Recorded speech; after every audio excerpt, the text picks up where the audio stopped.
Number 19, Jace Green. Number 7, Garrett G. Number 17, Scott Heaton. And rounding up tonight's starting lineup, number 9, Blake Frischneck.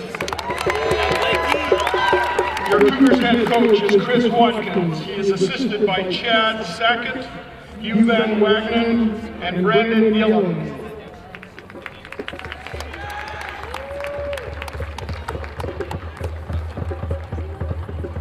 Please rise, face the flag, remove your hats, and join us in tonight's national anthem, which will be sung by Shelby Phillips.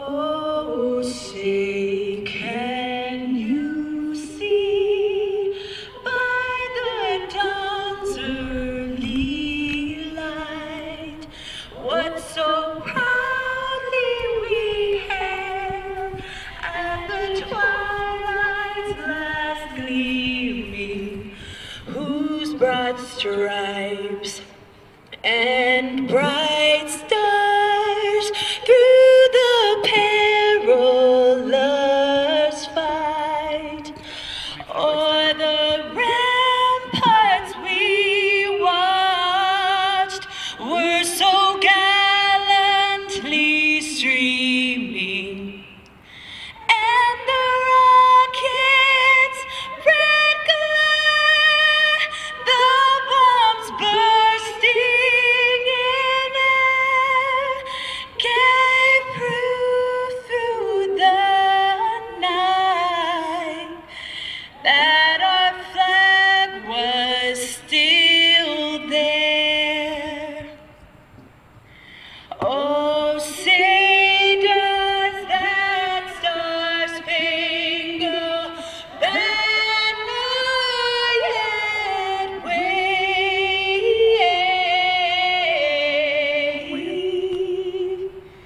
Oh, the land of the free and the home of the brave.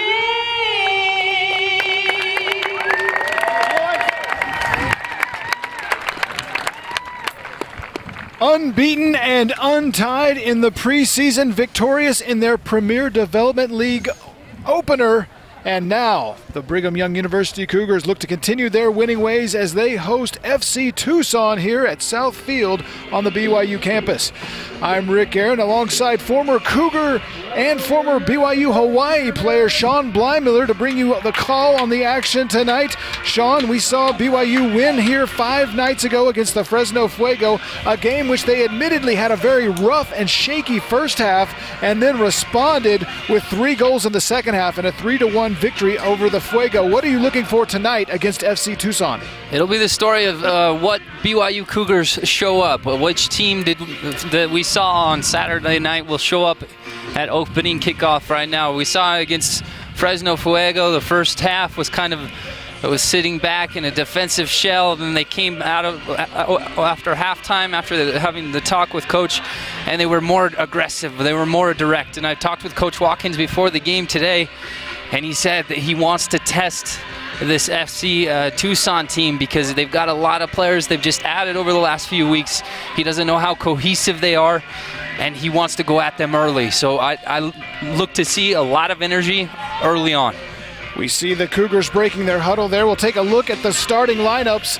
One guy you want to keep an eye on for BYU is this sensational freshman that I have dubbed the Provo Pele, Blake Frischneck from Las Vegas, Nevada. He wears number 9. You can't miss him. He's the tall redhead in the middle of the field. Here are your starters for the Cougars tonight. Jake Peterson, the sophomore from Roy, Utah, in goal tonight. Ethan Meyer, Garrett G., Jonathan Yunka, Blake Frischneck, who I mentioned, and Pedro Vasconcelos, who scored against the Fuego on Saturday night. Kip Critchlow in the midfield, Junior Latte, Matt Ryder, Scott Heaton, and Jace Green rounding up the starting 11 for BYU, coached by Chris Watkins. Perfect. And going in now to FC Tucson, you've got Billy Thompson in the net, Peter Kelly, and Tommy Ramos. Ramos should be up top. Andres Acosta will be a defender. Velasco is a forward, and Eli Gabreth-Knapp is a midfielder, number 13. You've got Edgar Reyna, a defender, Tim Harbison, a defender, and then to round off the midfield, you've got Martino Rapella, and Ryan Felix, and Nick Aguilar. A lot of accomplished college players on this FC Tucson side. We'll see how they fare tonight on a college campus here at Brigham Young University. The late addition is forward Tommy Ramos. He played for the Phoenix FC last season, which is a USL Pro side, and his university is Cal State Northridge. So the Matadors in the San Fernando Valley of California, a school I used to cover some years ago. You see BYU in their white jerseys, navy blue shorts, working west to east toward the mountains. FC Tucson in the black uniforms and the very colorful footwear for Tucson tonight. You can't miss these guys on your computer monitor with the bright highlighter yellow, orange, and green cleats. You know, I like to see early Blake getting a little frustrated with the opening pass to his feet. Wasn't good enough. He wanted it earlier. You like to see that fight and that aggression early on in the game, that you want to start off well, especially when you need to test this side.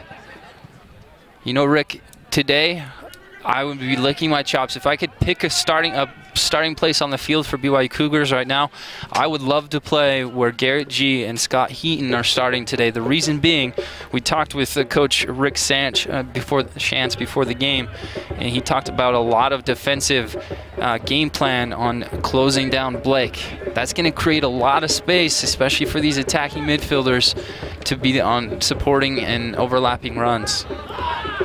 Yeah, Rick Shantz with a lot of high praise for Blake Frischknecht, saying he has really good feet, he takes risks, and he's not scared, which is a sign of maturity, especially for such a young player playing with older players at this level in the PDL. One other term he used was clever, which I liked, because Blake is very creative and tries different moves that is not traditional, and it's different, and it's hard to defend players like that.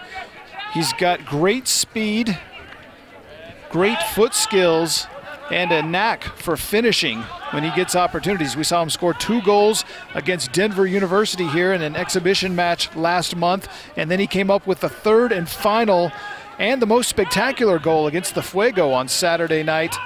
Did get a yellow card for taking his jersey off in the celebration. Uh-oh, here's a dangerous ball over the top. That's number 7 scrambling to regain control of it as BYU tries to get back, and they do manage to clear it away. It needs to be better from the center backs to make sure they're marking up and organizing there. Both of them kind of got caught in between. Number 7 is free.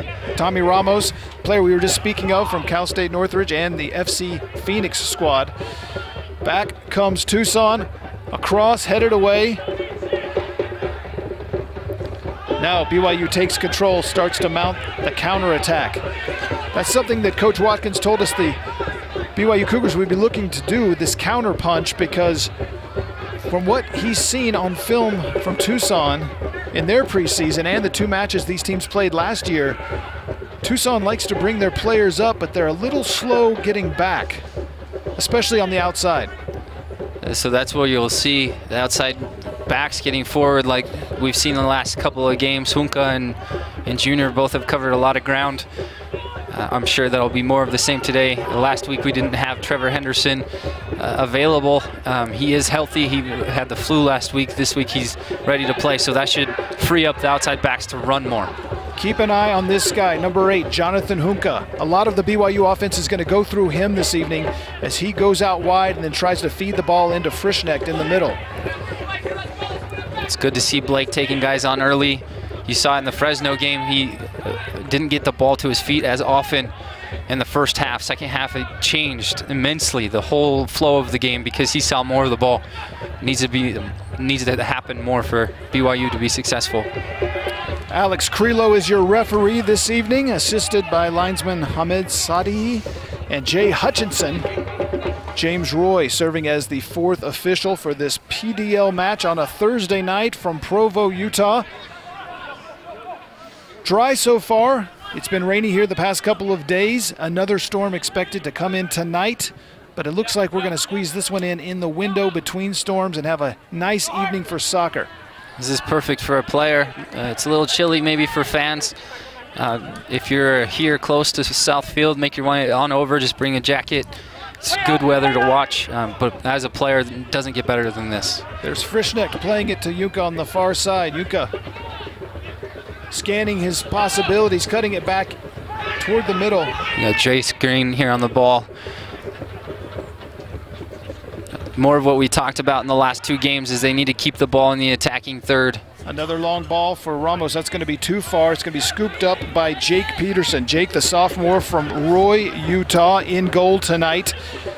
The Cougars have the luxury of 2 solid goalkeepers. They can alternate back and forth. We saw Peterson play the final exhibition match against Denver University back in April.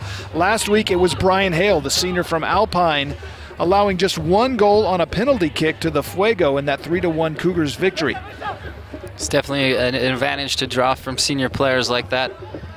Going back to the rule we talked about on Saturday, that players are allowed, or teams are allowed to have 8 players over the age of 23 on their game day roster of 18. So that's why you see Brian Hill as a scratch today. Probably a rule that affects BYU more than most teams in the PDL because of so many players who have served 2-year missions for the Church of Jesus Christ of Latter-day Saints and return to finish up their college and their soccer eligibility. First dangerous play, restart, good restart. Quick restart, dangerous ball is Ramos. Junior does well to recover there. FC Tucson was very clever and played an early free kick. There's Green with the takeaway. Frischneck trying to catch up with that one. And it ends up on the feet of Billy Thompson, the goalkeeper for Tucson. BYU does well. You hear from Brandon Gilliam, the assistant coach, to press higher. That's one thing Watkins had talked about earlier in the game. He wanted to press them in their own half, force them to make mistakes and turn over the ball in vital areas of the field. It's good patience from Green. It's a good ball to switch the point of attack. I like it from Hunka taking guys on. It's a little difficult ball to bring down. It chips a ball over the back line of FC Tucson, and Jace Green, it lands on his head. He tries to do what he can with it and flicks it back towards Hunka, but lands in goalkeeper Billy Thompson's hands. 8th minute of action here at Southfield. Billy Thompson kicks it, gets the header. You know, this Tommy Ramos for FC Tucson has already been a big impact on this game. He had the breakaway that luckily BYU didn't get punished for, and he's already won a few balls in the air. That's Peter Kelly with the ball for Tucson. Sends it back to Martino Rapella, the Italian player. Interesting story about him. He is from Italy and moved to Tucson to help his dad run a gelato shop, and showed up to open tryout, not expecting much from it, and he's in the starting 11 for the game today. So that's the scoop on number 22, Martino Rapella. Played some lower level professional soccer in his native Italy, played for a team called Calcio Lecco 1912, one of the lower divisions over there. I do know Calcio means kick. I do know that. Great flick by Jace Green. Here's Frischneck. Working his way around 2 defenders, but then losing the ball. It's a good tackle by number 17, Edgar Reyna. A lot of Midwest connections on this FC Tucson side. Several players who play at Louisville University in Kentucky. We also have some players from the Illinois area and several players who have played indoor soccer for the St. Louis Ambush of the Major Indoor Soccer League. Yeah, some notable players is Andres Acosta from the starting 11. There's a shot off the crossbar and finally cleared away by Junior Latte. O'Dane Sinclair as well, another player from that Major Indoor Soccer League. Sinclair from Kingston, Jamaica. Bit of a scare there as the long shot found the frame and bounced out. BYU was able to clear it and get out of trouble. I was expecting more of the attack to be in BYU's end of the field with FC Tucson coming here shorthanded. Their coach mentioned that they only have 4 subs, so they have a total of 15 on the roster today. And they had a few injuries. They got hit by the injury bug in the last week, so they had to have some late signings. They look pretty good in the opening 10 minutes of this game so far. Yeah, Rick Shantz bemoaning the fact that he doesn't have a full squad to bring up here for this match, but BYU coach Chris Watkins saying, "Oh, cry me a river." He's got plenty of talent over there and doing a little bit of sandbagging, perhaps, according to Coach Watkins. Well, in their podcast, he did mention that they've been able to come to Provo before and collect points, especially in 2012 when they won the Southwest Division. Last year, they finished over just at 500, 5-5 in the league. Good ball by Hunka. Unfortunate for Hunky not to get on the end of it. Frischnecht sending it way too far across the field. You can see what he's trying to do. Hits a teasing ball to the top of the 6, across the 6, hoping that maybe Garrett G or another attacking midfielder, Jace Green on the other side, can get on the end of it. BYU won both meetings between these teams last year. They defeated Tucson 3-2 here in Provo on July 4th, 2013. Then a few weeks later went down to Arizona and got a 1-0 victory over FC Tucson. There's a tackle, no whistle, and they play on. BYU's bench not liking the lack of a call there. I think they have some room to complain here. My friend Alex Krilo, center referee, might disagree here, but Hunka does well to beat his guy 1v1 and gets by him, and the guy just throws his shoulder into him. I'm sure there'll be a few other calls coming along throughout the game. Hunka at the top of your screen calling for the ball. They're going to keep it near side. That's Garrett G. Pedro Vasconcelos, he scored a goal last Saturday against the Fuego. Little creativity, trying to flick it over the head of the defenders and go around. FC Tucson was having none of it. So BYU looking to build something from the back here. Almost gets in behind Scott. He has time to turn. Here comes Hunka. This is what they wanted to do. Needs a better service from Scotty. Maybe he serves the ball out to Hunka's feet, or takes a touch and gives him a little bit more space for himself. There's a giveaway. It's Jace Green, shoots it wide.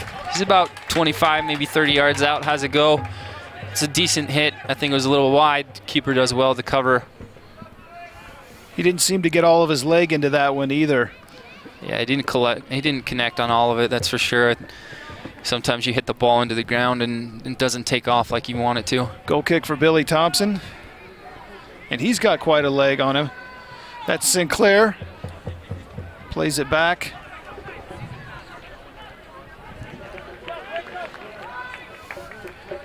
And FC Tucson will keep possession of it here. Looks like a throw in for number 8, Andres Acosta. Yeah, this Sinclair is a big and athletic guy. Junior's gonna have his hands full today. This is dangerous. That's Ramos. Puts it into the middle, kicked away. And back towards the west end of the field. Yeah, these two forwards for FC Tucson have looked dangerous so far. If you guys have looked at their website, you have seen that they had some exhibition games at the beginning of this year. They host the Desert Diamond Cup in February, March for MLS preseason. Our very own RSL, Real Salt Lake, participates in that. And FC Tucson lost to Real Salt Lake 3-1. And also they tied Chivas USA, so games of note. Absolutely, due to their location in the desert and their facilities down there, they get to see some quality opposition in the preseason. That was Rapella tripping over the ball. Jace Green bringing it the other way for the Cougars. It was a half Maradona from Jace Green. this ball goes wanting a little bit too far. Garrett G trying to catch up with that one. G's a junior from Lone Peak High School in Alpine. Served an LDS church mission in Vladivostok. Him and his wife, Jessica, announced today that they are adding to their family. They already have a little one, and they're adding a second. So congratulations to them. Congratulations to the G's. Garrett had a goal Saturday night against Fresno. He's also the CEO of his own tech company, Scan Inc. I think he's got life figured out. What do you think, Rick? He's got more figured out at his young age than I do at my ripe old age. That's good cover by Ethan to come over and win the ball. I like how he wins it and keeps it as well, instead of just banging it. Does a good job to use his body to shield off the defender. Does roll out of bounds. Player down here injured.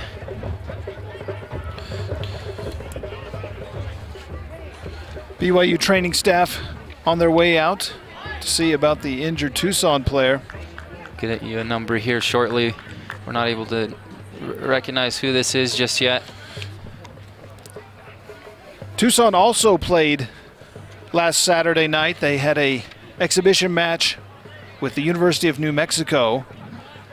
That's a perennial top 10 program in NCAA Division I soccer.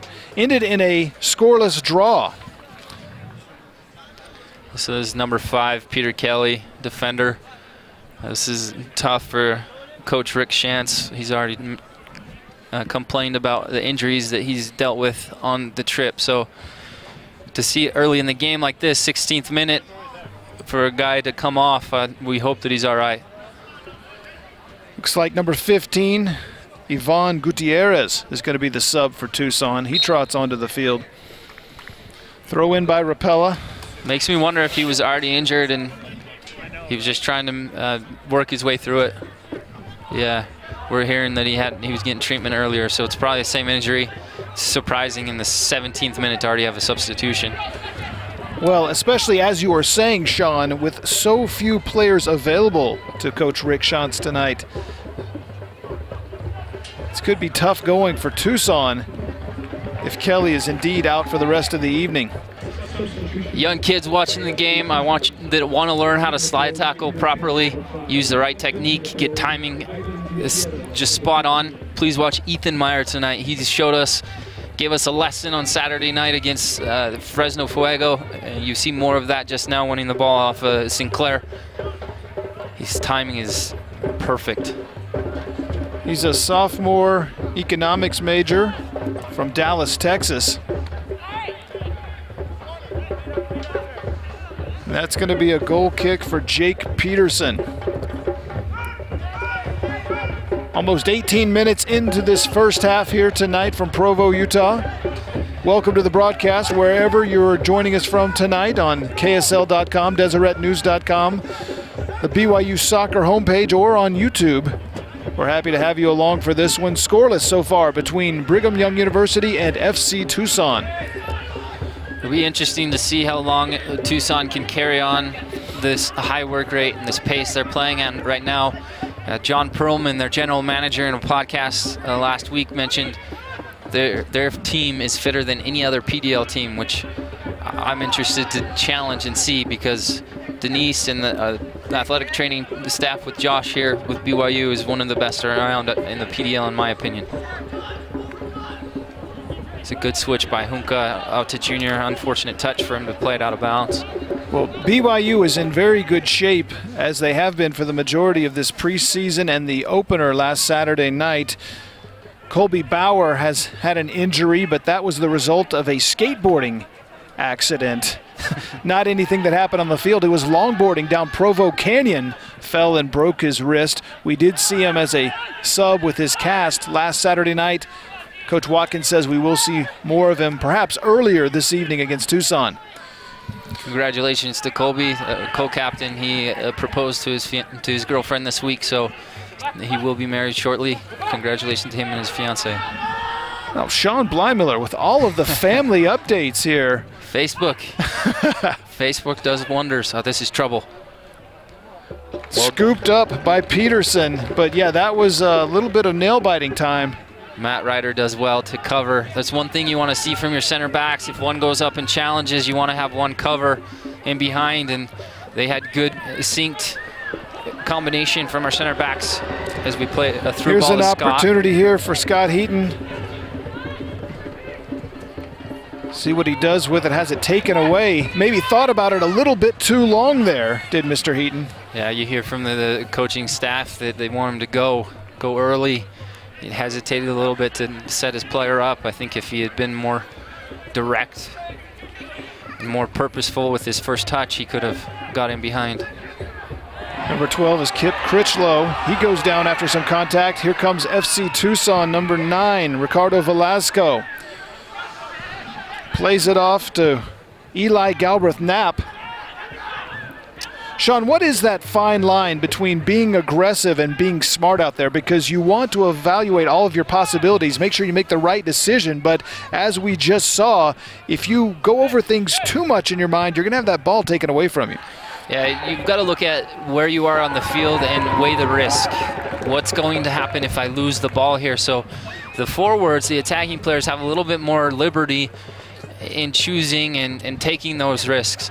But he's going to look back at that film, and he's going to know that the player's backpedaling. He's off balance, and that's when you want to take a player off, when his feet are not set correctly.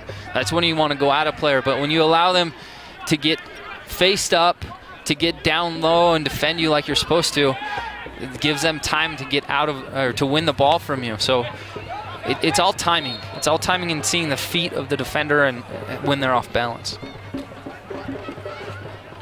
22nd minute of action here. Just about halfway through this first half. No score between BYU, which owns a 1-0 record in the PDL so far this season, courtesy of that 3-1 victory Saturday night here against the Fresno Fuego. It is the first PDL match of the season for FC Tucson. That was a teasing ball just on top of the 18. Maybe a little bit better communication between the center back and the goalkeeper. They were half decided there. Luckily, it didn't fall to FC Gutierrez Tucson. Plays it to Velasco. This is a he good centers. ball And over the top for number 22, Martino Rapella. Matt Ryder again, good timing on the tackle, the goal-saving tackle here. You see a ball dropped back across the 6, almost to the penalty spot. Number 22 falls to Rapella's feet. You could see probably from here his eyes get all big and want a strike on frame. Matt Ryder times his approach perfectly to get a foot on it to clear it for a corner. So we have our first corner of the match. It appears to be number 19, Tim Harbison, taking it. Harbison is a native of Auburn, Alabama, but a fan of the rival Crimson Tide of the University of Alabama. He gets it back from Rapella. It's good pressure by Pedro to force him backwards. That's Harbison plays his college soccer at Liberty University in Virginia.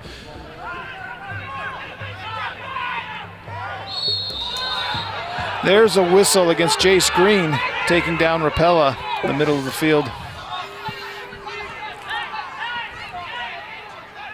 We saw Tucson play a short early ball on a free kick before.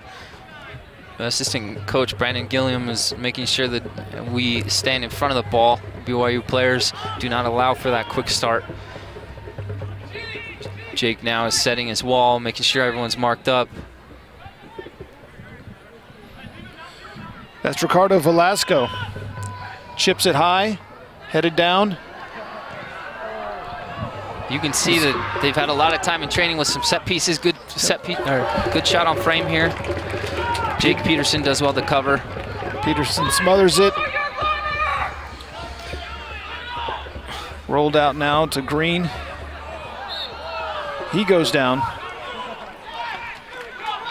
A little bemoans from the center back, Ethan Meyer, and from the coaches asking where the organization, what we're doing, what the BYU Cougars are doing in that defensive shape, defending that free kick. You can see, though, FC Tucson is very well rehearsed in their free kicks. The first couple ones have been well taken. Tucson, basically an NCAA college soccer all-star team with several of their players playing for strong programs. We mentioned Louisville, also Loyola Marymount University in Westchester, California. A lot of these guys with big impacts on their teams last fall, now wrapping up their school years, playing this summer here in the PDL. It's very much like most PDL teams that they draw their best players from some of the best programs across the country. It's all based on geographical location, but I mean, you see some of these guys from Louisville and in the Midwest going all the way to Tucson. So there is a lot of travel for players. They see an opportunity to play at a higher level. Billy Thompson, the goalkeeper we've mentioned, is a player for Loyola Marymount University. Peter Kelly, the injured player, a star player at Southern Illinois University, Edwardsville. He was a second-team All-Missouri Valley Conference player in 2012. You want to see BYU get more of the possession back. This is more of the same like the first half of the Fresno Fuego game. Good turn from Scott. They want to keep the ball for longer periods. It's too early in the season to say that BYU is a second-half team, but there are eerie similarities to what we saw here Saturday night against the Fuego. BYU appearing to be a little disorganized, a little bit shaky in some aspects here early on.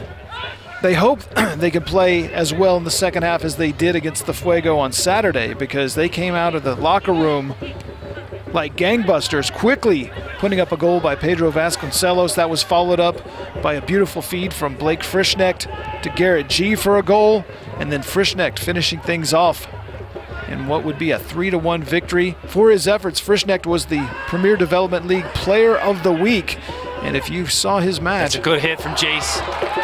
Green, out of nowhere, decides to give it a shot and makes Billy Thompson leave his feet on that save. Nice diving save to his right. He's headed to the top corner. Goalkeeper Billy Thompson does well to cover and get to it.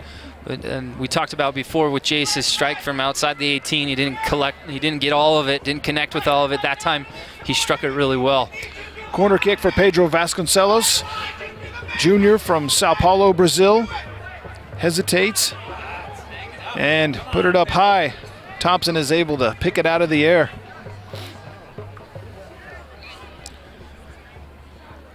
Now Tucson catches their breath. Coach Watkins upset with the service from Pedro. It's a little bit flighted too much, hung up in the air too much. He wants the ball driven so someone can attack it with their head.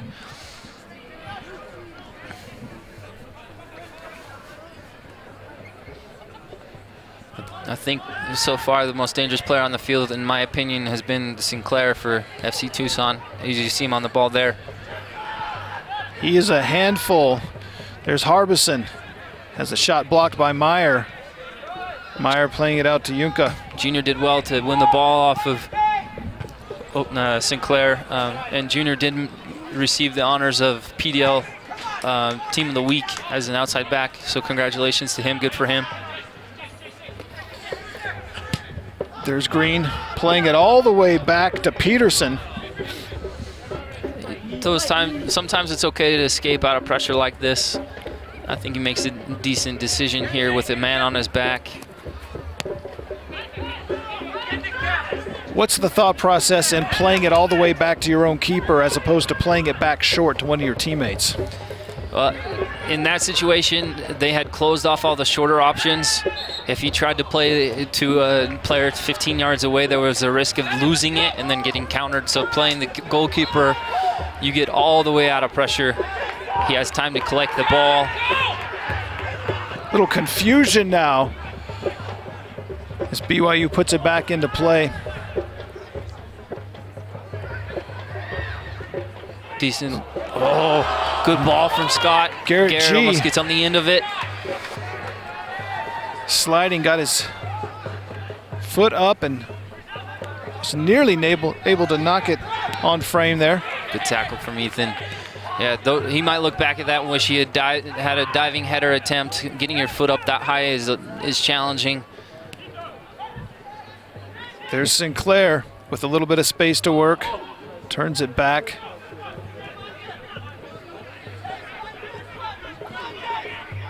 Martino Rapella now. Making a run. Gets tripped up. It's going to be Tucson's ball. This Martinella, the Italian player, has been very creative for them as well. Or sorry, Martino Rapella, I apologize. You see he's the player that's fouled in that situation, number 22. He's had a few chances as well. Velasco. That winds up in the hands of Jake Peterson. He throws it out toward the top of the screen. That's Green with the green cleats. It's Only a good appropriate ball. G has space. Watkins is yelling at him to get around him. Scott Heaton sends it in and nobody home at the end of that pass. I like the creativity. He does a little no-look. He looks over to Blake's side and plays misdirection the other way. Here comes Sinclair. Meyer now with a throw in. Meyer does well, a smaller player, smaller frame to knock Sinclair to the ground. We've seen BYU outsized in both of the matches we've called here. Against Denver University, they were significantly smaller. Won that match 3-1. Last Saturday against Fresno, they were outsized as well, and again posted a 3-1 victory.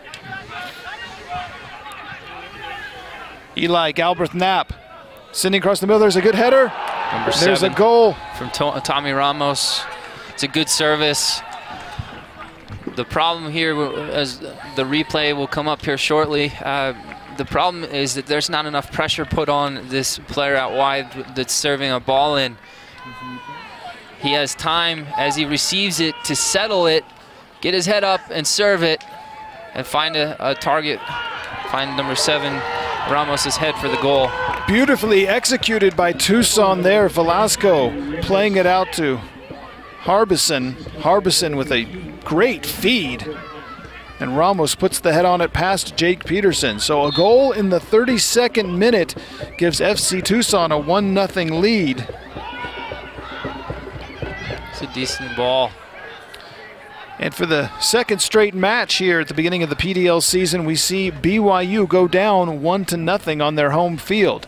Now, they were able to shake it off, as we mentioned, against Fresno on Saturday night. They took the 1-0 deficit into the halftime and then came back and rallied for a 3-1 victory. We'll see what happens this evening. But so far, it's Tucson getting the better of BYU. And you see that Tucson has more of the possession. Has the ball for longer spells. BYU's had a few chances thus far, but no really solid chances like Tucson has had, one of which they just converted. This is Velasco. He's knocked off the ball by Junior Latte. Looks like he's center referee Alex Krelo is awarding a corner kick here. Latte pleading his case. Sophomore defender from Orem. Just up the street from BYU's campus here in Provo. It's going to be Velasco. You saw a little bit of burst of speed from Velasco there to go by Junior. And they did well to recover. A little bit of quickness there. Velasco last fall with the Louisville Cardinals, 9 goals and 7 assists in 20 matches. He's a Tucson native. This is his 3rd season with FC Tucson. Ethan Meyer with the clearance. It's a good defensive header, up and out.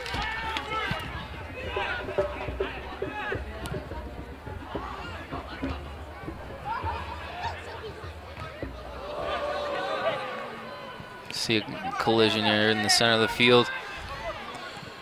So BYU remaining back on their heels a little bit, trying to figure out this Tucson attack, and unable to mount an attack to Blake Frischnecht. We heard Coach Watkins say he wanted Junka to work the ball out wide into Frischnecht.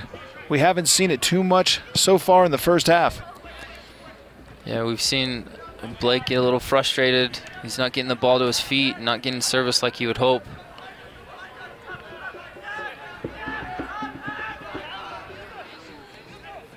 Blake Frischknecht, a freshman out of Las Vegas, Nevada. They call him Frishy.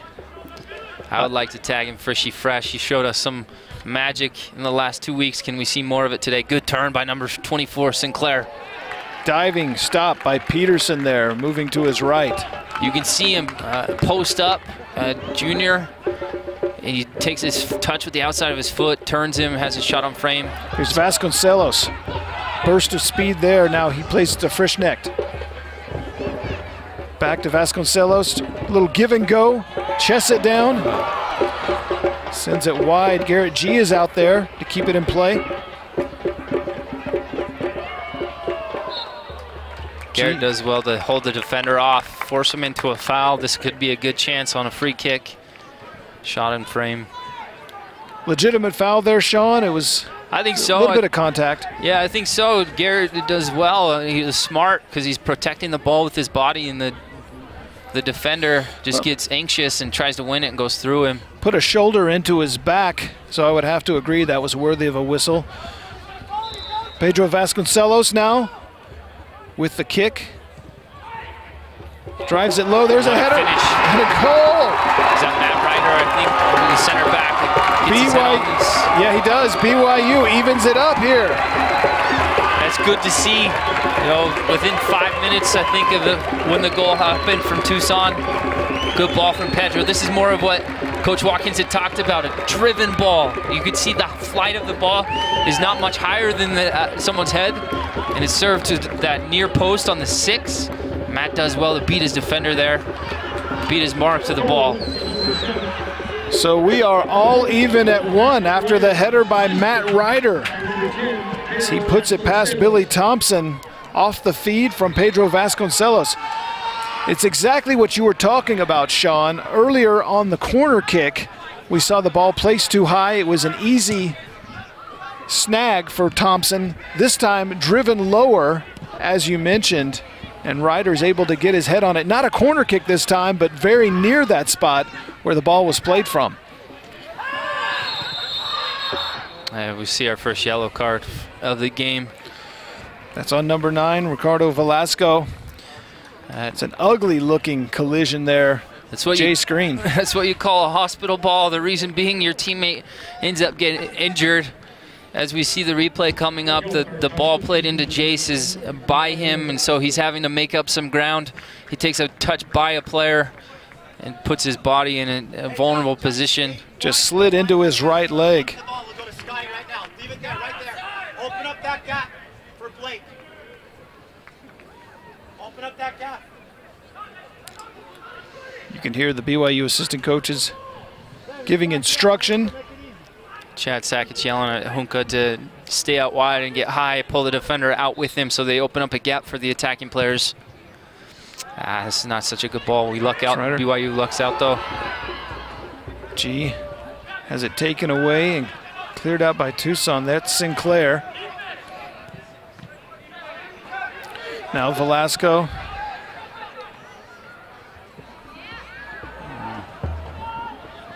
Play advantage here. That's Ramos. Watch a back door here. Good out for Ethan Meyer. Good clearance. Garrett does well to bring it down.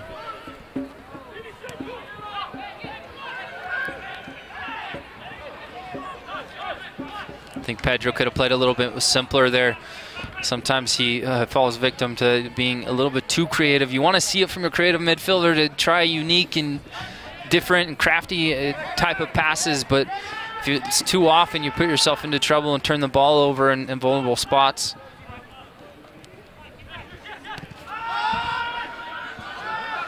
But since the goal, BYU's momentum and their attitude has changed. You can see they're defending right now, but they've done well to keep the ball for longer. It was an attempt to play it out to Galbraith Knapp. Didn't work out. Maybe this is a BYU team that likes to hit the snooze button and just needs that wake-up call. We saw it last Saturday against Fresno, falling behind 1-0. Again, falling behind 1-0 here tonight against Tucson, and then responding to it with a goal by Matt Ryder. You can see the players talking amongst one another, trying to figure out some different things as far as organization in the midfield, where they need to go. Velasco gets bumped by Jace Green. They don't want to foul here. Just stand him up. He can have the ball, no foul. Junca and Green chasing.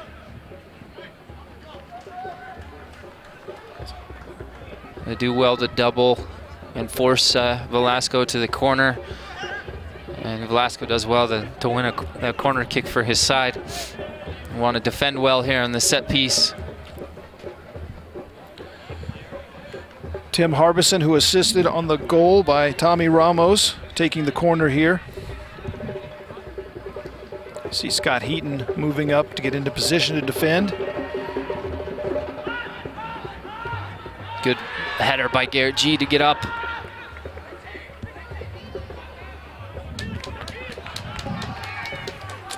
Used his size, his height to get up and challenge and win that ball in his box. You see from Fresno Fuego, they're going with the traditional 4-4-2 versus BYU's 4-2-3-1, and a version of that, which is a version of a 4-3-3. For our viewers who are maybe new to soccer, that refers to 4 defenders in the back, 4 midfielders, and 2 forwards up top in terms of the formation. Maybe basic knowledge to a lot of you watching this broadcast, but some might benefit. There's Frischneck now. Fun to watch when he goes at a defender.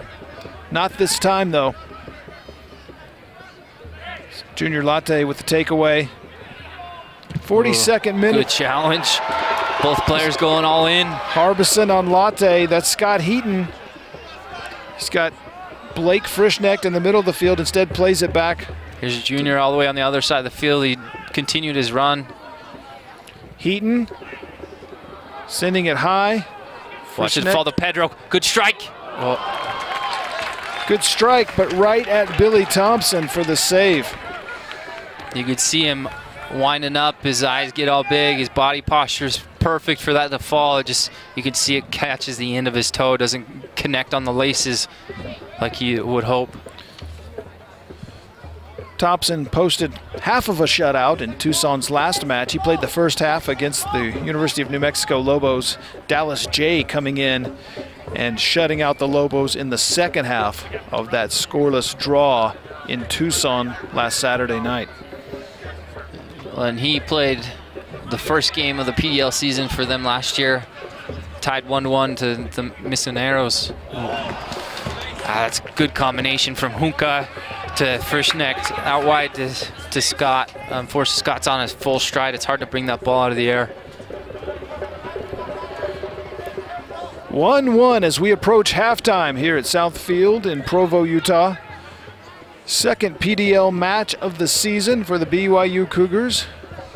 They won their opener 3-1 over the Fresno Fuego. Tonight they concede the opening goal once again, but respond 4 minutes later when Pedro Vasconcelos takes a free kick that's headed in by Matt Ryder. And that's where we stand, all even in the 44th minute of action.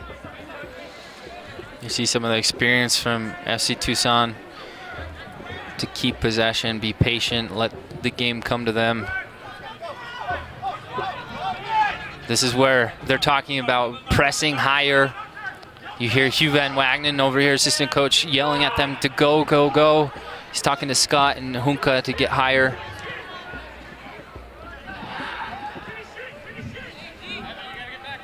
Played near side to Garrett G. There's a little bit of speed coming from G there. Not a bad crowd out here for a somewhat chilly Thursday evening in Provo, Utah. BYU had 1,400 here on Saturday night for the opener against Fresno. Traditionally one of the attendance leaders in the PDL. A lot of interest here in BYU sports. Of course, the football team, the basketball team. You'll see more fans as the season goes on. I think finals week are upon us, and a lot of kids are busy with that.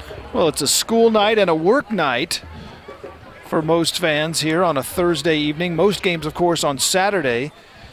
BYU will be back in action right here at Southfield a week from Saturday, the 17th of May, when they take on the San Jose Earthquakes under-23 team. That should be an interesting game. Newer PDL team. It's Meyer tracking it down, trying to keep it away from Sinclair. What composure from this kid. He does so well. Vasconcelos, back to Meyer. In the overlapping run. 2 defenders and a whistle. You like it though. He wins the ball in his own defensive third. Beats a guy 1v1, plays his center midfielder to get around it for a give and go, and he's all the way into the other team's third. I love his composure, so much maturity. Sinclair now taken away by Junior Latte, the all PDL Team of the Week honoree, Garrett G. You can see what Garrett G's looking to do there. Play a little bit of play by his player and run by him. Play the ball on one side, run on the other. We are into stoppage time here in the first half. FC Tucson and BYU tied at a goal apiece. Just about the 47th minute of action we are entering. BYU is going to need to switch the point of attack here. There's Ryder, the goal scorer. It's a good ball. Vasconcelos, and he has his right ankle chopped by Martino Rapella. And this is dangerous on a counterattack. Vasconcelos still down. Vasconcelos still holding that right ankle right in front of our broadcast location. We'll see how the Brazilian is able to respond to this. Yeah, we might see Josh Hunter or Kobe Bauer earlier than we had expected. He took a good knock on the ankle. We heard it here from the broadcast booth. I'm sure that he's going to have some cleat marks on his ankle, and it's going to sting for the rest of the game. You could almost feel it when that contact was made. Kind of a sickening thud there. You hope it's a bruise at this point.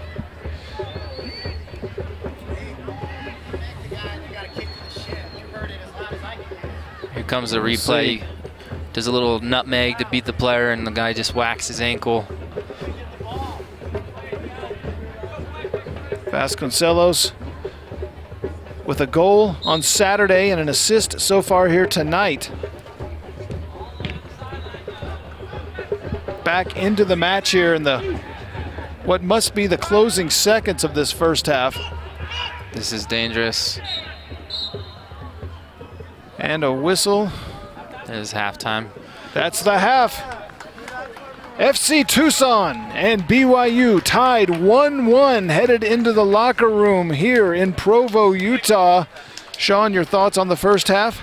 You know, I'm somewhat impressed with Tucson. Their dynamic possession in the attacking third, some of their forward play linking with their attacking midfielder. I think the best players on the field for them were definitely the Italian Rapella and Sinclair.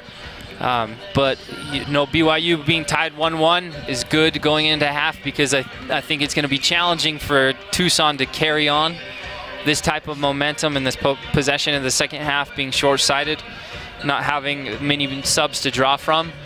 I'm looking forward to the second half, especially with Winston Sorates and some of the other players BYU bringing in to bring a spark to the game. Tommy Ramos with a goal in the 32nd minute off of a feed from Tim Harbison. BYU answering back 4 minutes later. Pedro Vasconcelos setting up a header from Matt Ryder. And we are at halftime tied at 1 goal apiece. Sean and I will be back with the second half action in just a few minutes.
Let's let them hear it, Stadium. You're the 12th man. Let them know you're there to support them. BYU and FC Tucson tied at 1 apiece here at Southfield in the shadow of the Wasatch Mountains. Sean Blymiller alongside Rick Aaron bringing you the call on YouTube, KSL.com, DeseretNews.com. Sean, for the second straight match, we saw BYU concede the first goal, and that served as kind of a wake-up call. They responded with 3 goals in the second half against Fresno on Saturday night. They respond much quicker this evening against Tucson on a Matt Ryder header in the 36th minute. And we are all even at 1 apiece as we get ready for the second half here. Your thoughts? You know, I'm interested to see how BYU comes out in the second half, what type of energy they bring. Interesting that the announcer has to call them to the field. FC Tucson's been ready here for a couple of minutes as BYU makes their way back onto the field. But I would like to see a high energy level. We saw in the second half of the Fresno game, they went direct off the kickoff and went at them early. So I imagine that will be very much the same for BYU, because it's time to go for the kill, to get opportunities to go to goal and see if we can create some more chances here, Rick. BYU undefeated, untied in their preseason matches. And as we mentioned, a 3-1 victory over Fresno in their PDL season opener last Saturday night. They have outscored their opponents 27 goals to 5 thus far, but they are in for a battle here in the second 45 minutes plus tonight against a very experienced, tough Tucson squad. FC Tucson head coach Rick Shantz saying he didn't have a full squad to bring up here to Provo, Utah tonight, still missing some players or taking their finals at their respective colleges. But Tucson has looked very, very strong in the first half tonight. Yeah, we'll speak to some of their players that they've sent to the MLS in recent years, or into the pro level. But as we start this kickoff here, watch for the flank play from Scott Heaton and Garrett G. A very direct ball going forward, I imagine, and behind. But going back to the Tucson players, Aaron Long is now playing with the Portland Timbers, who played with them in 2013. You have Dakota Collins. This is more of the ball I was talking about. Dakota Collins that is now playing with Sacramento Republic, USL Pro side, and David Clemens, who is with the Dayton Dutch Lions. So it's a decent start from BYU. I like the aggressive nature to go at them. The ball got away on the long service as we get settled in for the second half.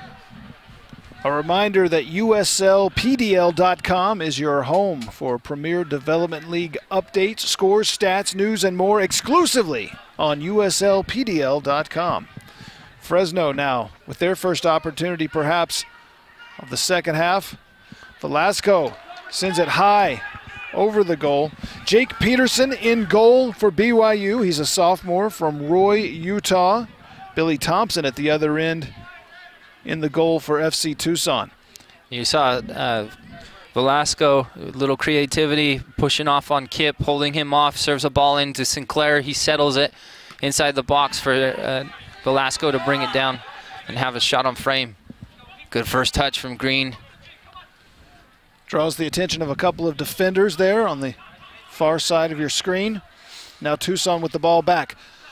5 nights ago, a very effective halftime speech, apparently by BYU head coach Chris Watkins, as he completely turned his team around. And as you noted, Sean, BYU in the locker room for a lot of time this evening. I'd be curious to know what was said. We saw Watkins on the field talking at length with Garrett G before they even went into the locker room at halftime. And before the match, he talked about how he wanted to attack out wide a lot more often.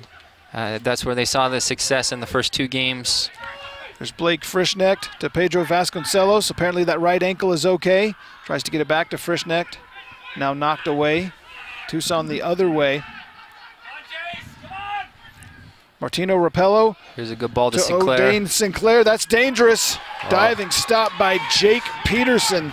He does fantastically to hold that ball and smother it. Sinclair is from Kingston, Jamaica. Played with the St. Louis Ambush of the Major Indoor Soccer League. This ball almost slips through for Blake to have a 1v1, see some fresh time. You can see Garrett starting higher on the field. I think that's the instruction Watkins has talked about. You see the space there. Kip Critchlow out to Garrett G. It's a decent look. Sets. Chested down. Frischnecht, left-footed. Saved Such by Billy composure. Thompson. Such composure in the box to settle it off his chest. Let the diving defender go by him. Unfortunately, he's not able to slot it to the corner. Blake Frischnecht, the freshman from Las Vegas, Nevada. I've been calling him the Pele of Provo. My cohort here, Sean, prefers Frishy Fresh. I guess you could also call him the Frisch Prince of Provo. You know, I like his creativity, and it just Fresh fits him because he's like a tall glass of water on a hot day. He just brings rejuvenated type of life to a game. In moments that are lull, he creates chances. There's the Velasco of Tucson upended by Jace Green. Not a place you want to commit a foul on top of the 18. Dangerous spot. This just off to the side. This is going to be a bending ball to one of the corners. Jake's got to do well with two things here. He's got to set his wall correctly, make sure that it makes it extremely difficult to go the near post lower, and that he does well to cover the far post. Take another look at it there. And if this contact would have occurred another foot or so toward the goal, it would have been inside that box. Would we have been looking at a penalty kick? Yeah, I believe so. Matt Ryder is the one that committed the foul against Fresno Fuego. He's just a little overcommitted there. Big wall, big and together, big together. And that one is sent over the top. So momentary sigh of relief for BYU as the score remains 1-1 now. Jake does well, like I talked about, to set his wall correctly, to make sure that near post is covered well. Velasco is trying to catch that near post, but it's difficult that close on top of the 18 to get it down and under the crossbar.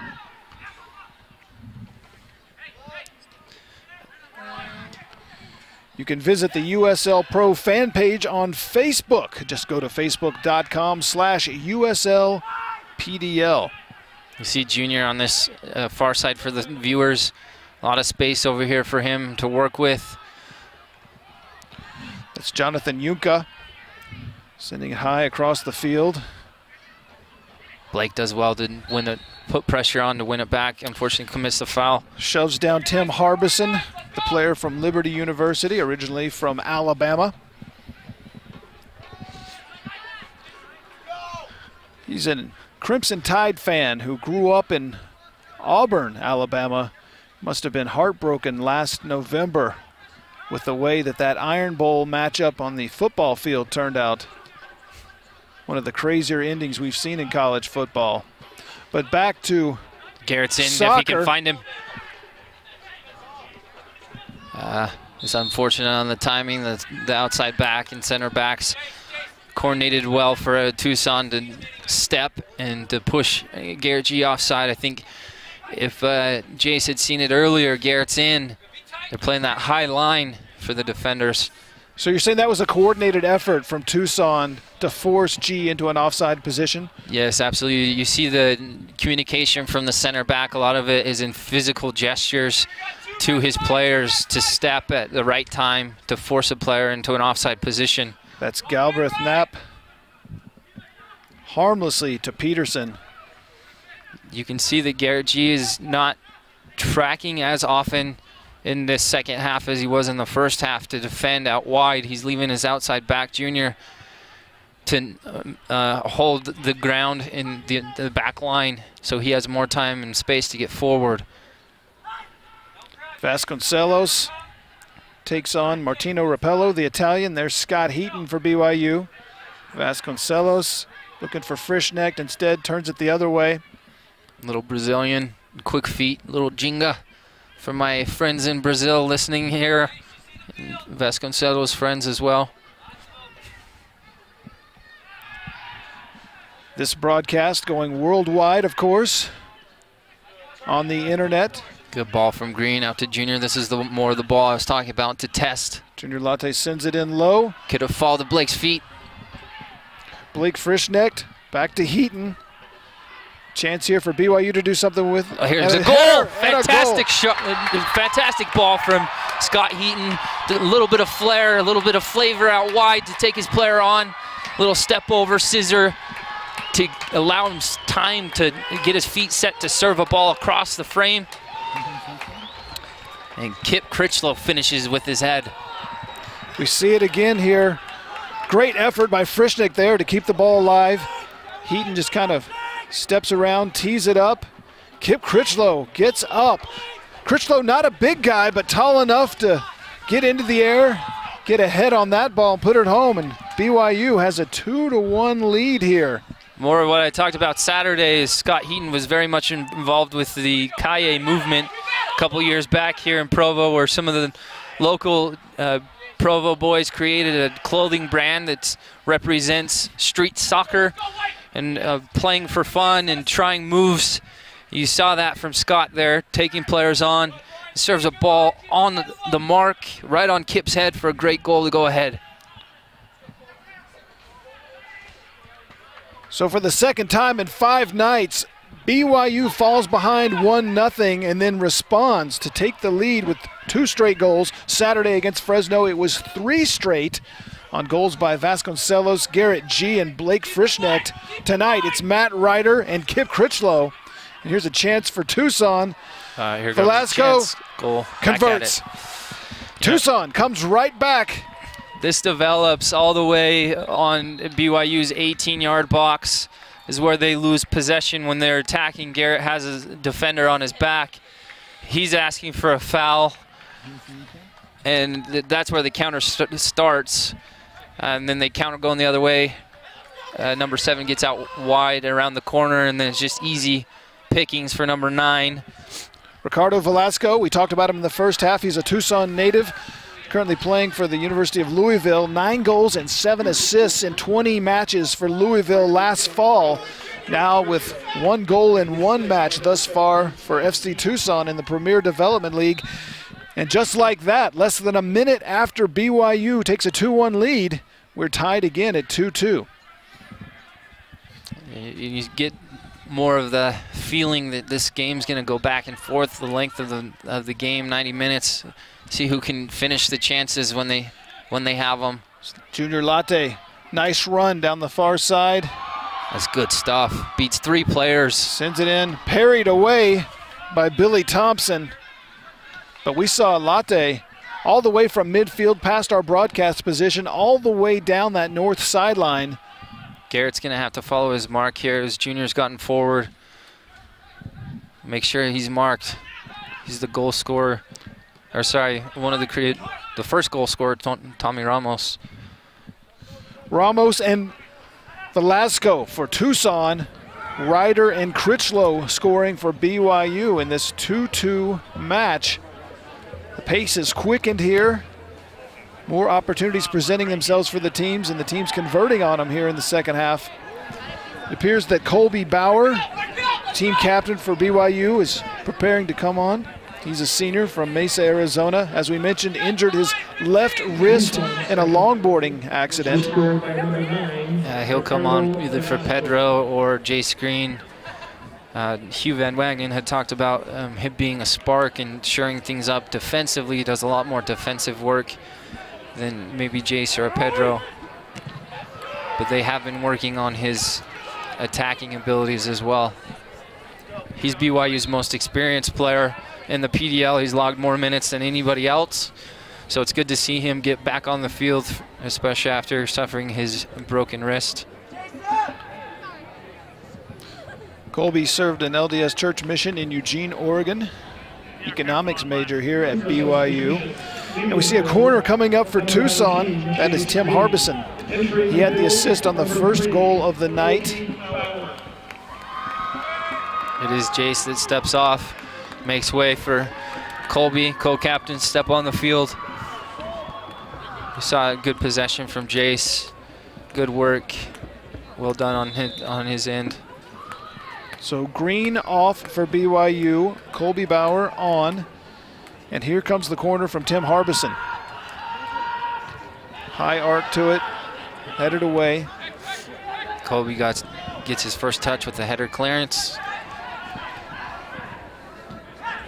Pedro does well to keep him on one side of the field.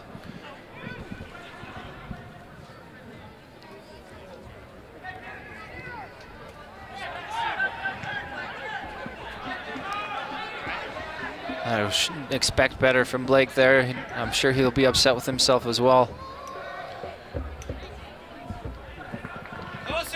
Sinclair plays it out wide and then into the side of the net. It appears we're going to see Winston Sorhates come on for BYU as well. He's a sophomore from Pleasant Grove. He's kind of one of these spark players off the bench. A lot of speed for Winston. He's coming in for Garrett G out wide. Garrett's done well to run at players and try to beat them 1v1. So we'll see more of that from Winston. I'm excited for this substitution. We saw a lot of action from Winston against Denver. He had a lot of chances on goal. Hopefully he can create some opportunities off of Blake as well. So Bauer and Sorhates into the match for BYU. Sorhates, a freshman from Pleasant Grove, Utah, not too far away from here. Served a church mission in Lyon, France. I'd like to see a little bit of a spark, maybe some leadership from BYU to step up and set an example for the rest of the players. Here's Blake. Frischknecht trying to get it to Vasconcelos a little bit too far, and it rolls harmlessly to the feet of Thompson. The possession and the momentum has shifted multiple times during this game, and that comes from a high level of play, but I'd like to see from one of the center midfielders or forwards to take control of the game, to control pace. I have to correct myself. Sorhates is a sophomore here at BYU. Honest mistake. I read the FR of France from where he served his mission as FR as in freshman. Forgive me for that one. Sorhates is a sophomore. This junior wins the foul here and gets tangled up with the outside back, number 25. Ethan Meyer sets it up for the Cougars right in front of the BYU bench. Hope for a driven ball again, nothing flighted. Sends it high and far. A little bit too high and too far in that instance. And Tucson will be able to reset. You saw from the body language as soon as Ethan took this free kick, he wasn't happy with it. It was one that was hit too hard, too high.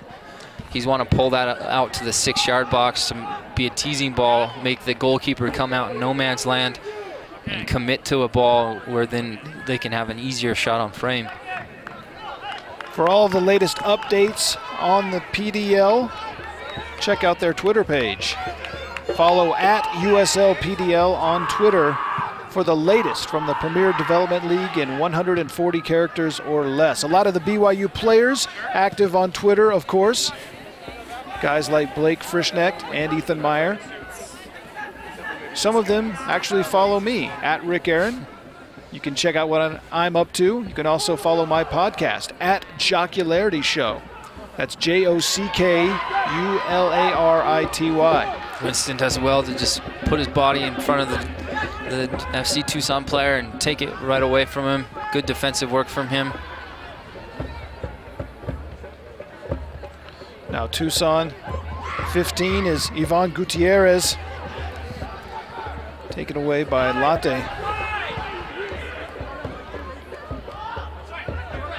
Playing it ahead for Sorhates. Oh, almost a chance for Frischknecht to get loose there. Not quite, though.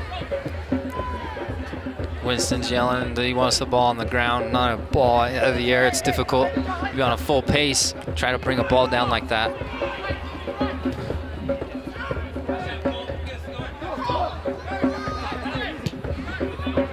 That's good stuff from Frischknecht being held.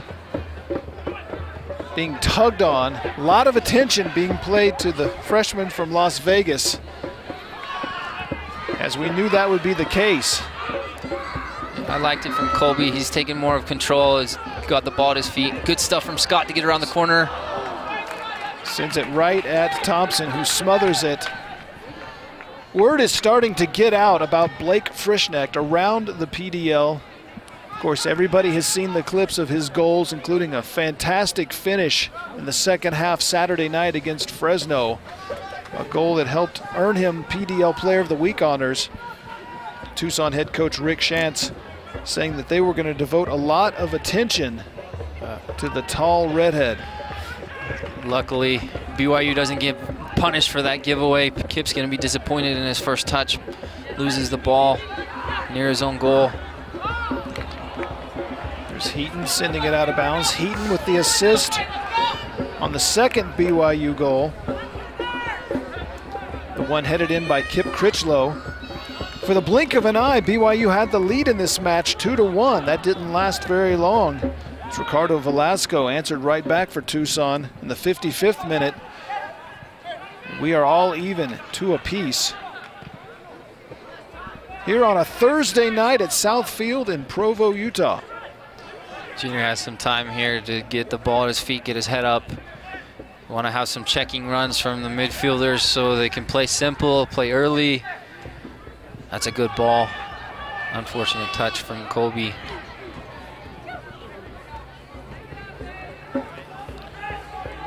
'65th minute of action now.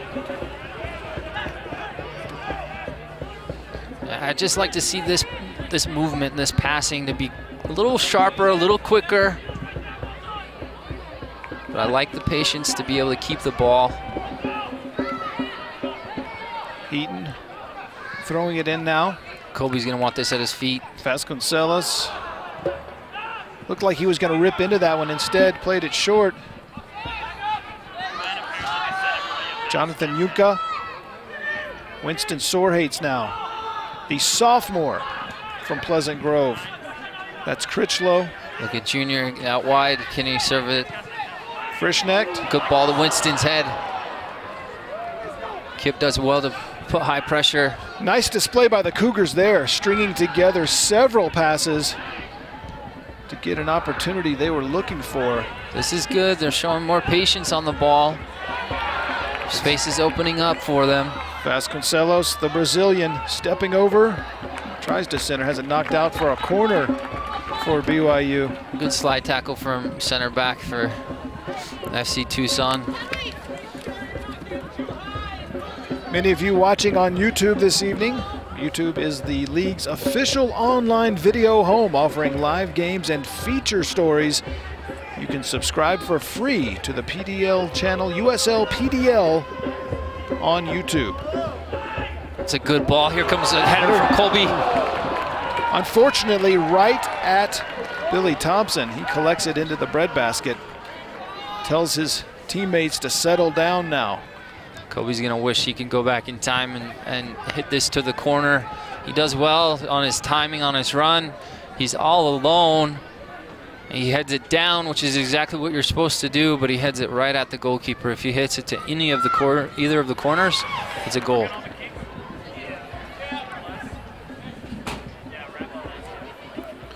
Gutierrez now to Velasco.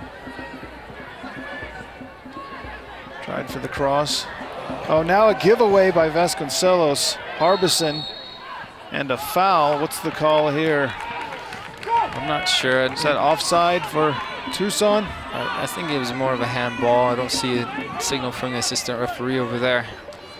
Off somebody's hand. Gives the This possession back ball. to BYU. Winston can face this guy up, take him on. Working against Andres Acosta. Now Ryan Felix knocking it out of there. Winston is getting called for the foul. I like his attitude as he loses the ball. Young kids, once you lose the possession, you want to react exactly like Winston does here, to do everything you can to sprint and charge the ball, try to win it right back. Unfortunately, he catches the ankle of the Tucson player and commits the foul. Now they get an easy out of their defensive third.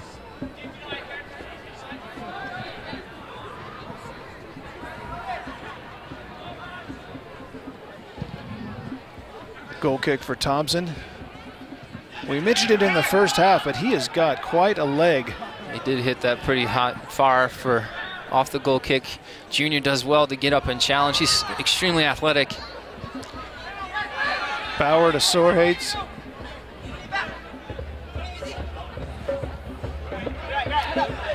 Lost it out of bounds. Throw in for FC Tucson. This is the PDL opener for FC Tucson. You can see that the Tucson players are laboring a little bit.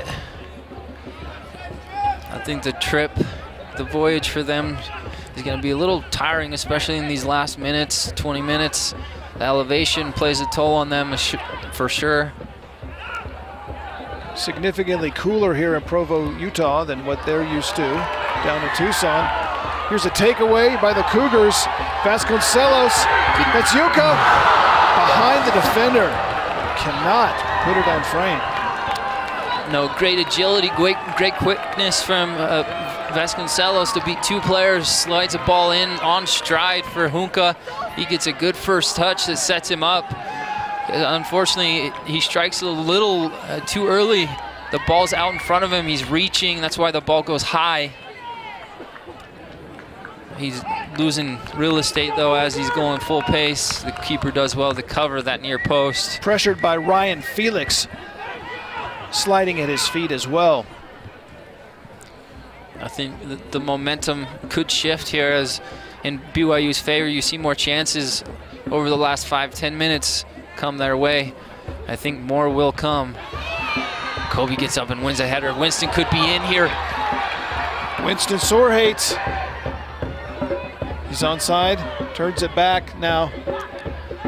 It's Frischknecht, takes a shot, and again, right at Thompson. Oh, this is a good challenge from Hunka. I think, unfortunately, we're going to see a card, but I think Hunka does well to time this and see this coming. Unfortunately, he caught the Tucson player. He is shown the yellow by referee Alex Crelo. And we'll see how the Tucson player. I think he goes in two-footed here. That might be the reason he's shown the yellow card. He's already on top of the player when he goes down. That's one thing that the referees do look at is when did they go down to slide tackle? Is it when they're already on top of the player, or did they time it that they're already to ground in their approach? I think Hunka collides. He's already on top of the player when he goes to ground and makes full contact with him. That's Martino Rapella, the Italian. Sean mentioned in the first half, moved to Tucson a year ago to help out with his father's gelato stand. He'd played some lower level pro soccer in his native Italy and came out for a tryout with FC Tucson, and here he is in action against BYU this evening in Provo. That's a good ball from Ethan. Pedro needs to be better from him. You see the soccer markets popping up all across the country. It's exciting. The landscape of professional soccer for American players is changing. There's more opportunities for kids to play professionally. You know, I would have given anything 10 years ago for there to be as many chances as there are now. You were born just a little bit too soon. Of course, he is Sean Blymiller, former player here at BYU, also played college soccer at BYU Hawaii. The Seasiders, correct? That is correct. This is a good ball. Colby's in. Can he set his feet for a strike? He's been a good spark for the team so far. Heaton's got Frischknecht out wide now. Usually we see Frischknecht playing the ball in the middle of the field, attacking from the side here. Gives it up. It's Ivan Gutierrez taking it away. And Tucson in the all-black kits coming back the other way. That is good from Matt Ryder to hold off his defender. Jake Peterson is the goalie for BYU tonight. Sophomore from Roy, Utah. It's unfortunate. Ball, you can see the grass is a little moist tonight, so the ball is going to travel a little bit quicker now that the sun has set. It's a little cooler, so the ball is going to be moving a lot faster. Looking for Sorhates, and instead it goes off a Tucson player. Here's Critchlow, already with a goal this evening. That's Frischknecht, has it knocked away. They're looking to double here as Blake commits a foul. He might get the card. It's Ricardo Velasco drawing the foul. Alex Creelo is telling Blake to come see him.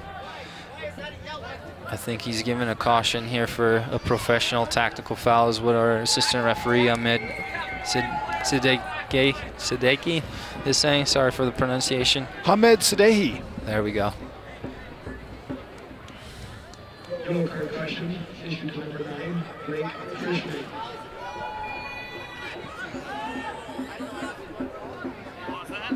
Couple of yellow cards seen by the Cougars here in the second half. They're arguing with the assistant referee of if every tactical foul is a yellow card. As we see the set piece. Jake does Acosta, Peterson off of his line.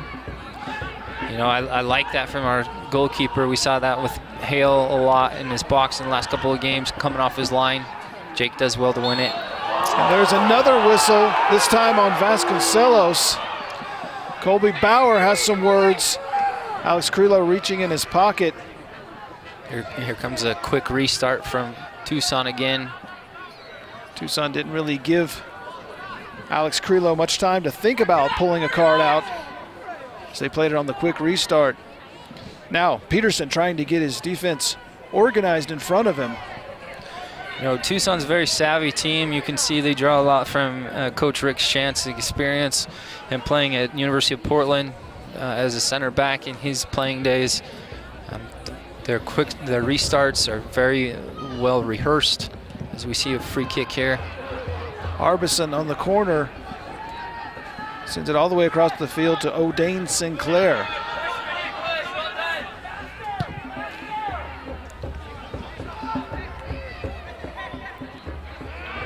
Can BYU break off of this? Colby Bauer, Blake Frischknecht. See Scott on the far side. That's a good ball. Decent ball. Can it make it to him? Delivery to Scott Heaton. Can he set his feet and strike on frame? Oh, again.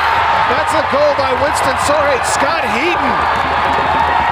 The Tucson players are pointing to the assistant referee, asking for an offside flag. Assistant referee is not signaling for it at all. Beautifully played by Scott Heaton here. He thought about taking the shot. Instead, he showed some patience. In the first half, he paused too long. Instead, this time, he perfectly places the ball for Winston Sorhates to tap it in. It's 2 assists so far from Scott Heaton, showing his experience. He's done very well today to take players on and get some services into the box. You know, I think the assistant referee is absolutely right here. The timing on Winston's run is perfect. Next 5 minutes is going to be very important for BYU. Can they secure this lead and kill off the momentum and the counterattack that Tucson's going to come at them with right now? BYU retaking the lead at 3-2 in the 76th minute. Scott Heaton to Winston Sorhates, and the sub, the sophomore from Pleasant Grove, gives the Cougars the advantage here. Now, the last time BYU took the lead, it was 2-1, and it didn't last for very long, as a minute later, FC Tucson answered to tie the match at 2. We'll see what the BYU can do with the lead here. It's got to be a better header away from Junior. Good tackle from Connor. Or sorry, from Ethan Meyer. I apologize. Comes BYU on the counter. This was their plan all along. Head coach Chris Watkins saying that FC Tucson sometimes is a little lackadaisical in getting back on defense. They like to push forward, not so efficient at getting back. Here's a chance. You can see Winston streaking on this far side for viewers. Now he's coming back to your side.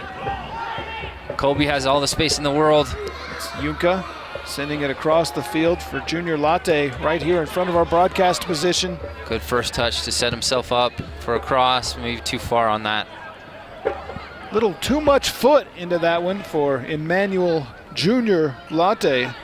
He's a sophomore defender from nearby Orem, Utah. You know, going back to this service again, he has a good first touch. He gets his head up. He can maybe even take another preparation touch because there's not much pressure from the Tucson players, and have a better service. But the runners were there. He just couldn't put it on the players' heads.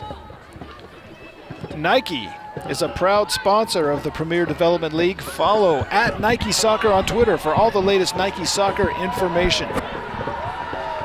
I just was shown the attendance for tonight. There's 884 fans here. That's not a bad crowd for a kind of chilly Thursday evening. 1,400 were here Saturday night for the PDL opener against Fresno. See Scott streaking on the far side. Can Winston find him?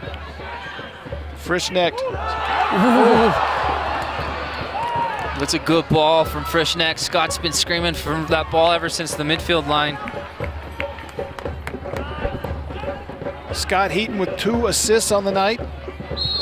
Assisting on the Kip Critchlow goal that made it 2-1, and assisting on the Winston Sorhates goal that made it 3-2. Scott's been the player of the game in my opinion so far, especially for BYU, especially in the second half, getting 2 assists. Well done. Hopefully he can add to that. It's Ethan Meyer.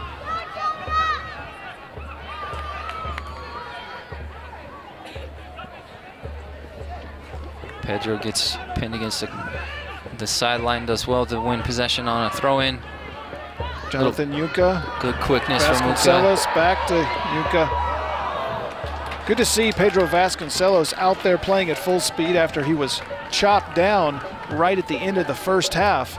Sounded, and I guess felt, much worse than it actually was on that right ankle. I'm sure we can have him post some pictures over the next few days. It's going to be black and blue from that contact, as we see him reach down to his ankle right now.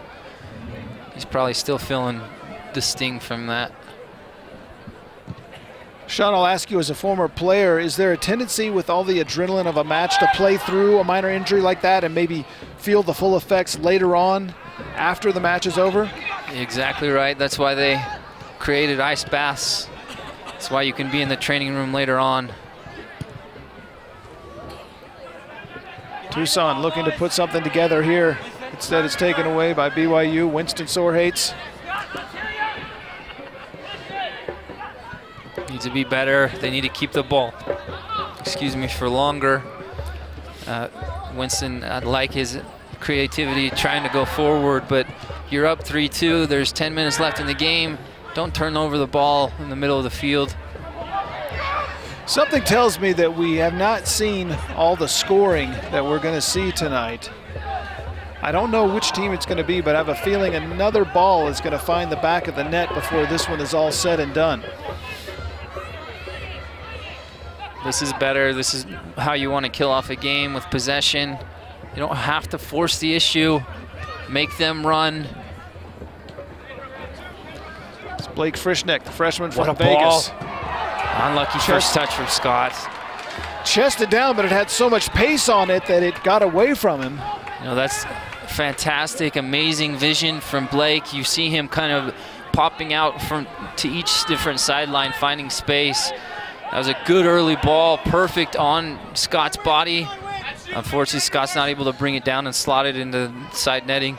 Andres Acosta for Tucson, weighing his options, plays it into the middle of the field. Martino Rapello out to Ricardo Velasco. Velasco already has a goal in this match. That one's headed away by Meyer.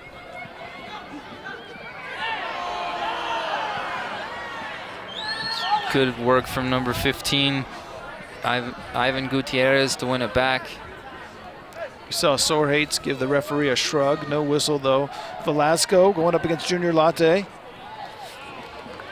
Junior's done very well for himself. I think we can nominate him again to be Player of the Week for the PDL.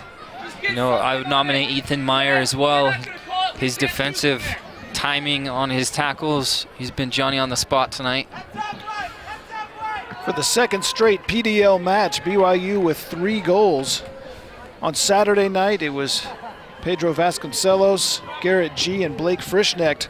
Tonight, it's been Matt Ryder, Kip Critchlow, and Winston Sorhates. 6 different goal scorers on 6 goals for BYU early in this 2014 PDL season. That's good to see. You want to see different names on the score sheet. You don't want it to fall on one man's shoulders. Frischnecht almost had a chance to take it away there. It was almost as he hesitated. He didn't think it was going to be as poor of a pass as it was. Tucson head coach Rick Shantz said they had a defensive game plan against Blake Frischnecht, specifically for the freshman. How do you think it's worked so far as we see a chance here for Tucson that's headed out?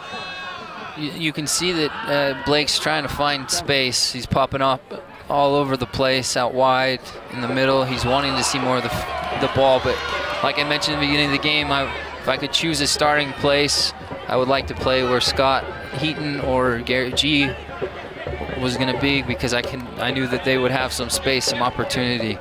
Because we've seen Scott create some 2 goal scoring chances and assists. Garrett G out of the match now. Sorhates takes a chance, sends it over the net. Airmailed there by Winston Sorhates. As we see Trevor Henderson entered the game for Junior Latte. Junior's done very well for himself tonight. Good performance, especially with their big forward, O'Dane Sinclair. He's done well to defend against him, and the creative Tommy Ramos, who played for the Phoenix FC. Junior Latte greeted by his teammates on the BYU bench. His play resumes here. Colby gets up and challenges well there. Gutierrez to Tommy Ramos. Ramos has a goal in this one. He scored the first goal of the match. That one sent wide of the net. Trevor's tested as soon as he gets on the field. And Tommy gets a flick on. He gets the second ball in behind inside the 18, and Trevor does well to close off the space and clears it off and deflects it out for a corner kick. BYU is going to want to follow their marks. It's Velasco with the corner, taken away by Jake Peterson. Jake's going to need to take the time here, relax, no rush to get it forward. Maybe now we see Winston as they have space. 86th minute of action here. Here's Winston Sorhates coming in along the far side. Watkins was telling him to go at the players. Good touch from Blake. Frischnecht now. Ooh, a shot just over the crossbar. Winston is timing his runs very well tonight. As we see a collision from the Tucson players, they're going to want to see a trainer for sure. Looks like a head collision. Billy Thompson, the goalie, colliding there. Is that Ryan Felix, 23, who's down? We'll see it again. Blake Frischnecht. You see Winston popping up in the right spot. He almost gets a goal off a deflection there. The Tucson defender sliding into the knees of his keeper. BYU will have a corner once we restart play here. That is Ryan Felix, player for Loyola Marymount University, an all West Coast Conference player. Started 19 of their 20 games last year. Had 1 PDL goal against the OC Blues last year. Pedro Vasconcelos now, the corner kick for BYU. We're going to see a sub before the corner's taken. Jerry Dearden's going to come in for Blake Frischnecht to seal this game off. Give Blake a good rest. Blake Frischnecht out of the match now. Jerry Dearden, a player that I like to call the closer. Can he get another clutch header here off the corner like he did against Denver? Not this time. Dearden is listed as a defender, but he likes to play up top, and BYU likes his physical presence. He can go in there and bang bodies with some of the opponents, especially when these guys have tired legs at the end of a match and Dearden is able to come in fresh off the bench. There's number 23, Ryan Felix from the Collisions, back on the field. Good first touch from Trevor. Crunch time now for these two teams in the 88th minute of action. BYU trying to defend a 3-2 lead. Tucson pressing forward, looking for the equalizer. That's Acosta. Winston does well with the cross. Nobody home at the end of it, but force him wide. Galbraith Knapp is there. Taps it harmlessly to the feet of Jake Peterson. Peterson played a very good match for BYU tonight. He has allowed the 2 goals. He's done well to come off his line and be commanding.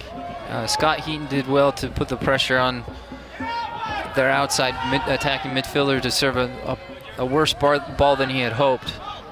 Not much that Peterson could have done on the 2 Tucson goals. The first one by Tommy Ramos, second one by Ricardo Velasco. Yeah, I would credit the first goal as being due to a lack of pressure on the ball from the service out wide. The guy serving the ball outside right back has acres of space to set his feet and serve it into Tommy Ramos that just flicks it far post. Nothing Peterson could do about that one. Here comes Jerry. Now, 89th minute. We'll see how much stoppage time is added to the clock. Sean, will BYU go into kind of a stall mode now, sitting on this 1-goal lead, or do they need to stay aggressive and continue attacking? They're going to want to keep the ball as much as possible, but yes, they'll be very smart and tactical in moments where they can eat up some clock. I think once we win possession, they might look to go to the corner. But you can see right now the focus is to get in behind the ball, make sure that everyone's marked up, and not to give away silly chances. Rapello plays it back to Galbraith Knapp. I was coming to tell you. It's a good clearance by Ethan Meyer. Now an opportunity for BYU to eat up some of this clock here. Vasconcelos playing keep away. Here comes Colby. Can we find Colby here on the far side? Vasconcelos again.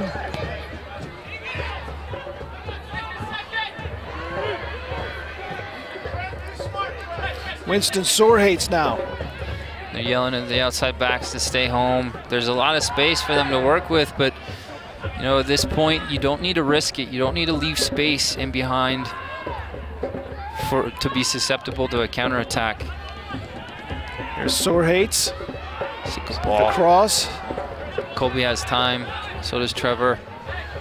We are officially at 90 minutes on the clock, meaning we are done with regulation time. A little bit of cheekiness from Pedro behind the leg cross. There's Heaton with some of those Kaye moves you were discussing. Here comes wrestle to the ground. That's a little bit of frustration from the outside back for Tucson. You know, you just got shown up, maybe made to look a little silly. It was almost a headlock. It looked like a WWE-style takedown. Watch again. This is what you call a step over, scissor, a little bit of flick with the outside of the foot to beat the player. He knows that he just got beat, and he's just going to go for the takedown to not allow Scott another chance to serve a ball in to have a 3rd assist of the game. That was Eli Galbraith Knapp, midfielder from the University of San Diego, getting shown up there, not appreciating the embarrassment.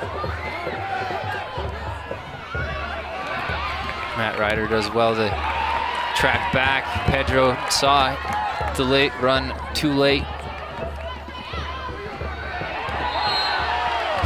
This is a good tactical, smart awareness from Scott Heaton to win the foul, take more time off the clock.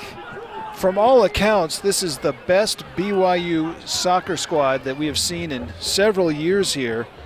Went undefeated, untied in 5 matches in the preseason. Defeated a good Fresno Fuego squad that won the Southwest Division of the PDL last year, beating them 3-1 Saturday night. 5 nights later, they've responded. Pedro's going to take a yellow card. He's fine with this. He doesn't want to allow them to counterattack on a set piece. Watkins is not happy with him. But going back to what you were saying, Rick, a lot of arguments. Maybe Brandon Gillum, the assistant coach, is saying this is one of the best teams he's seen in a long time. As we see a ball into the box. we got to take care of that. There you go. Jake comes off his line to secure it. But Hugh Van Wagenen, I mentioned with him, was chatting with him before the game, and I said, Hugh, is this team better than your team that you captained in 2007 that made it to the Elite Eight? And he said, no way, man. Of course not. He's got that pride. So you never outgrow that as a player, right? He did mention that we'll see at the end of the season what their record, how their record stands, and then we can have a true debate about it. But as of right now, they have not proven themselves as much as that team did in 2007 to make it to the Elite Eight of the PDL. Another sub coming on for BYU. This is Josh Hunter, the freshman midfielder from Akron, Ohio. Of course, 14 matches in this PDL season. Last year, BYU with a record of 6-6-2, finishing in 4th place in the Southwest Division. Tucson was right behind them in 5th place with a record of 5-5-4. Now, in the realigned PDL, BYU is in the Mountain Division alongside this FC Tucson team, also Real Colorado, the Albuquerque Soul, and the Las Vegas Mobsters. Pedro Vasconcelos out of the match now. As we see Hunter in. Some instruction for Jake come off his line to get this. Well done to be smart here, not pick it up until he has to. The instruction we hear from the coaching staff here to Josh as he goes in, he's telling him to have the second touch as a clearance. So they're just looking to kill the game off.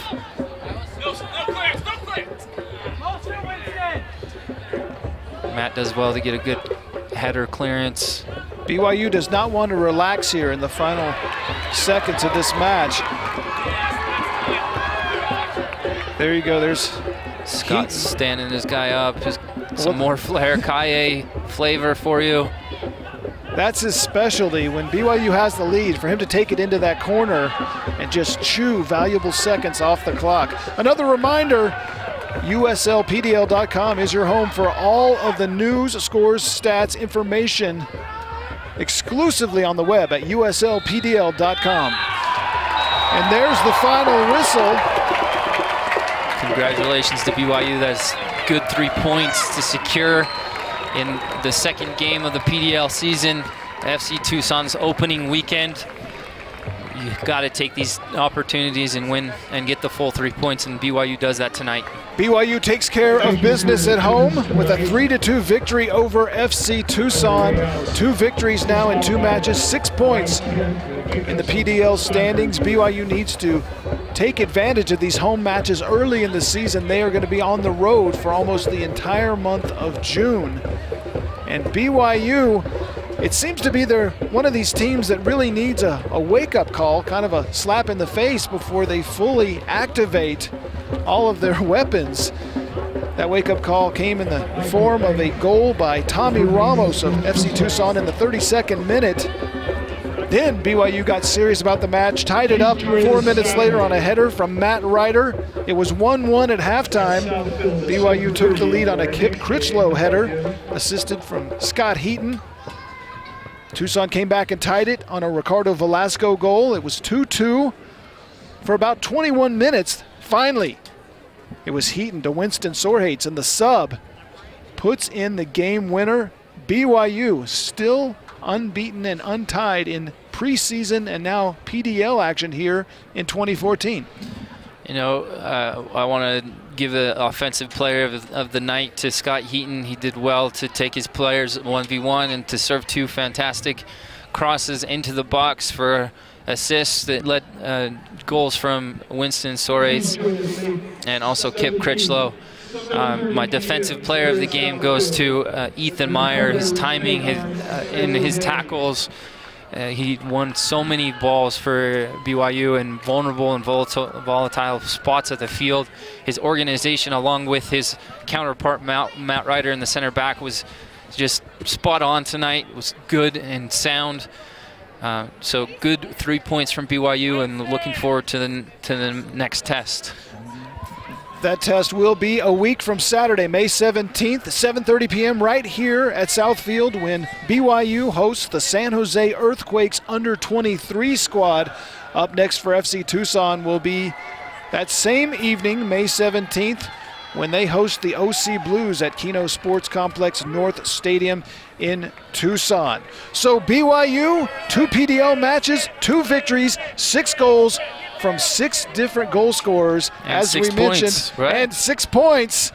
It's sixes all around, as tonight it's Matt Ryder, Kip Critchlow, and Winston Sorehates finding the back of the net for the Cougars.